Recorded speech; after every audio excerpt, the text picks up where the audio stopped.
How do we fund those programs? Good. Where can we reallocate or cut spending on other programs? Sean, great question, and a very fair question.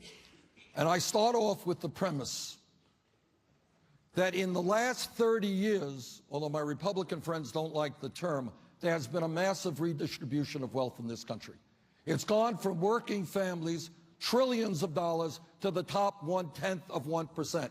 So yes, what this campaign is about is to say to profitable corporations who in some years don't pay a nickel in taxes, to the wealthiest people in this country who sometimes have an effective tax rate lower than truck drivers or nurses, yeah, you are going to start paying your fair share of taxes. Now, how am I going to pay to make certain that public colleges and universities are tuition-free and we substantially lower interest rates on student debt? I pay for that because we're going to ask Wall Street to pay a tax on speculation. We are also believing, I believe, that after the working families of this country bailed out Wall Street, maybe it's their time to help the middle class of this country. Now, I believe that we have an infrastructure that is crumbling. That's roads, bridges, rail, airports, levees, dams. We all know what's happening in Flint, Michigan, water systems, wastewater plants. I believe that if we end this absurdity of allowing corporations who make billions of dollars a year in profits to stash their money in the Cayman Islands, Bermuda, and other tax havens, we eliminate that, we're going to bring $100 billion into the Treasury. That money goes into rebuilding our infrastructure, creating 13 million jobs in 5 years with $1 trillion investment. I have paid for all of our proposals. Right, Senator. Then the pushback becomes how you pay. Now, in this room, you're preaching to the converted somewhat, right? These are presumptively Democrats. But you will hear people say that your paying for it is actually punitive. You're going to punish people who make money. You're going to punish the financial district. You're going to punish and wind up changing the idea of an open and free economy because you're going to punish them for speculating, which means they won't speculate as much, which means you won't get as much activity. And if you do a checklist of how you pay for everything, what you're doing is amassing the biggest government ever. After President Clinton said the era of big government was over, seems like Bernie Sanders is saying, not only if it's over, I'm going to do it bigger than ever. All right, we got to put what I am doing in context.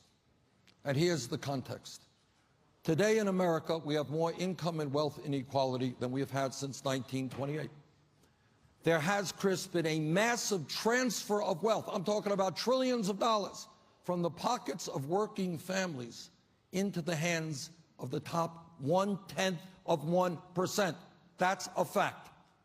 So if you are telling me that at a time when Wall Street's recklessness, greed, and illegal behavior brought this country to its knees, that I am going to say to them that they're going to have to start paying their fair share of taxes, fine. If that's the criticism, I accept it. I demand that Wall Street start paying its fair share of taxes.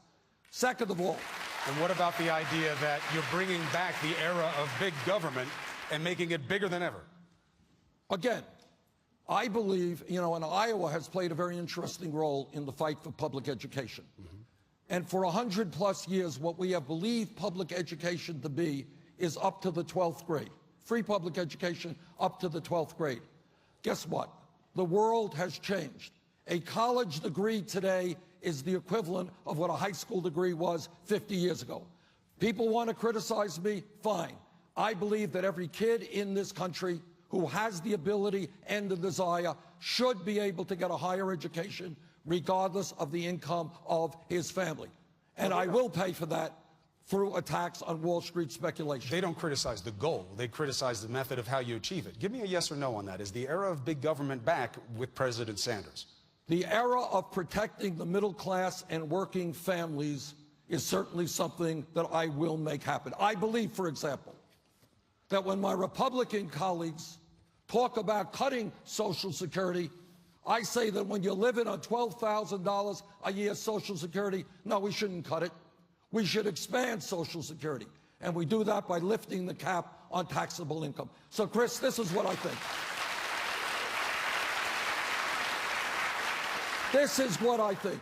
When we live in a nation of so much income and wealth inequality, where the top 1/10 of 1% owns as much wealth as the bottom 90%, when the 20 wealthiest people own more wealth than the bottom half of America, that is not, to me, what the American economy should be about. So yes, people want to criticize me. Okay, I will take on the greed of corporate America and the greed of Wall Street and fight to protect the middle class. Next question, Ron Edwards says he's undecided. Ron, what's your question for the